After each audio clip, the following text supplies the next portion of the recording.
പോകുന്നത്. വീണ്ടും ഞാൻ ഇവിടെ വന്നു. എൻ്റെ മകന് എന്തെങ്കിലും ഒരു നല്ല വഴിയിലേക്ക് എൻ്റെ മകനെ വിടണം. ഈ മോൻ എന്നോട് പറഞ്ഞു, മെൽബിൻ എന്നാണ് പേര്, മമ്മി എനിക്ക് സ്കൂബ ഡൈവിങ് പഠിക്കാനാണ് ഇഷ്ടം. സ്കൂബ ഡൈവിങ് കോഴ്സിനെ കുറിച്ച് ചിലർക്കെങ്കിലും അറിയുമായിരിക്കും.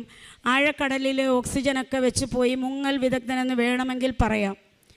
അത്രയും വലിയൊരു കോഴ്സ് എൻ്റെ മകൻ തിരഞ്ഞെടുത്തു. അപ്പം ഞാൻ നോ പറഞ്ഞില്ല. എല്ലാവരും നിരുത്സാഹപ്പെടുത്തി. കടലിനടിയിലേക്ക് നേരിട്ട് മുങ്ങുന്ന വിദേശികൾ മാത്രം പഠിക്കുന്ന ഒരു കോഴ്സാണ്. കേരളക്കാർ വളരെ കുറവാണ്. ഇത് മാത്രമേ ഉള്ളൂ മോനെ കറിയാം. എനിക്കത് മതി മമ്മി. അവൻ നീന്താൻ ഭയങ്കര മിടുക്കനാണ്. അങ്ങനെ അവൻ ആ കോഴ്സിന് പോയി.